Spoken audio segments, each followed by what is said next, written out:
But seriously, bro, coming all the way out here, we gotta get paid. Just do the job. I'll get us paid down the road.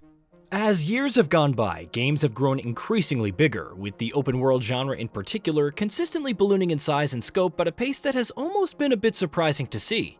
And while that is, in several cases, a good thing, seeing as larger, more expansive worlds are what games have been building towards for as long as games have been around, like any other good thing in life, it hasn't come without caveats.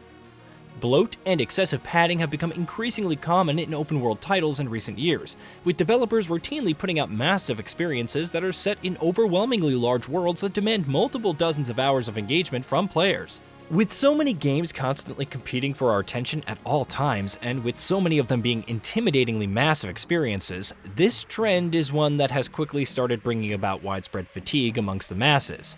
And of course, the one developer that has always been associated with expansive open-world games is Rockstar.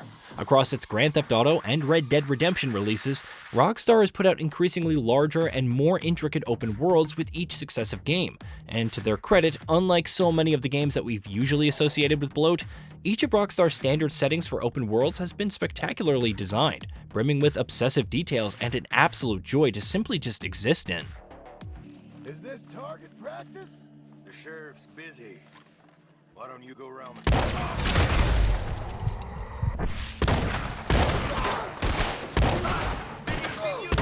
Gotta move right now!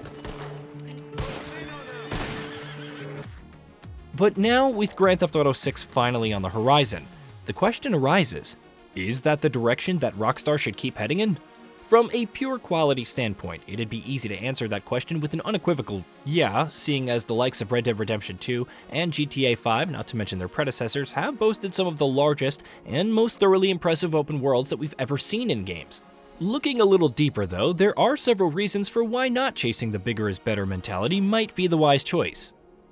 Interestingly enough, if reports are to be believed, Rockstar might actually agree with that notion. In a report published on Kotaku back in 2020, journalist Jason Schreier claimed that the company was building GTA 6 as a moderately sized release. Of course, even a moderately sized Rockstar game is likely to be larger than most games that you'll ever play. While there's also the question of what exactly moderately sized means in this context. Is it going to be a smaller game than Red Dead Redemption 2? Is it going to be larger but not to the degree that some may have expected? Is it going to be about the same size, thus defying expectations of being the largest world Rockstar has ever created? In spite of the vagueness of the statement though, if that report was accurate, that would mean that Rockstar does intend to contain the scope of the project compared to what many would have expected, even if the manner in which it does so isn't completely clear right now. And that may actually end up benefiting the game in some key ways. One of those may very well be post-launch support.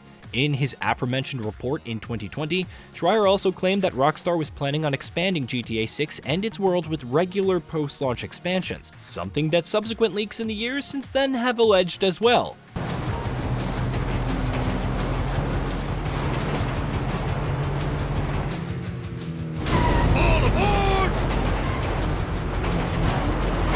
The complete dearth of single-player expansions and DLC in Rockstar's output over the last decade has been a sticking point for many in its fanbase, so the prospect of a GTA game that keeps meaningfully expanding and improving with single-player post-launch additions is an inherently exciting one.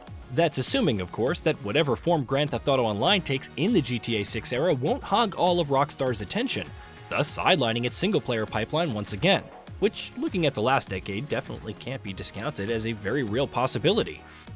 Personally, I've always believed that open worlds that are smaller but denser tend to be much more engaging experiences than open worlds that go for size and volume first and foremost. Having a smaller scope in terms of pure size means that developers end up pouring much more concentrated doses of work, effort, and attention into smaller virtual play space rather than having to stretch themselves thin over a gigantic map.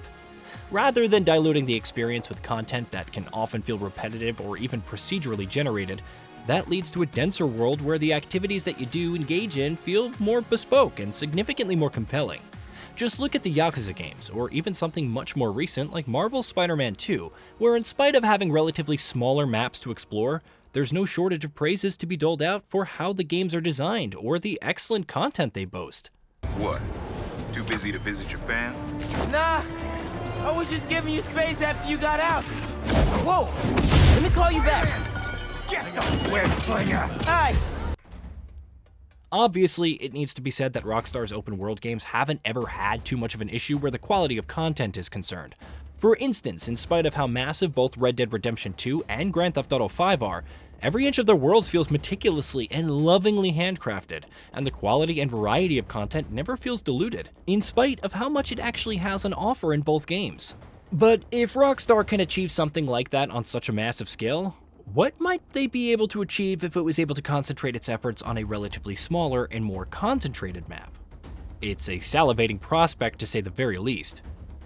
Beyond that, a smaller open world could also have significant potential benefits on the development side of things. It's no secret that behind the scenes, Rockstar has had a long-standing reputation of engaging in excessive crunch to put out the games that it does, something that, as per reports over the last few years, the company has been taking steps to curtail and mitigate. And it goes without saying that not aiming to create an overwhelmingly massive open world, one that has all of the hallmarks of technical and design excellence that Rockstar is known for, could be a massive boost in the company's efforts to avoid crunch. Once again, it's worth mentioning that a moderately sized open world made by Rockstar is very likely not going to be something that would come to mind when thinking of smaller and denser open worlds. Even if Grand Theft Auto 6 does end up adopting that alleged approach, it's still almost guaranteed to be larger in size and scope than many other modern open world titles. But if Rockstar has indeed decided to stop chasing size, and if that benefits the game, its post-launch offerings, and its behind-the-scenes production pipeline, well, then that's clearly the way to go. Hey, did you know that we at Gaming Bolt upload new videos every day? Stick around, drop a like, subscribe, and hit that bell, and let us know what kind of content you'd like to see in the future with a comment below.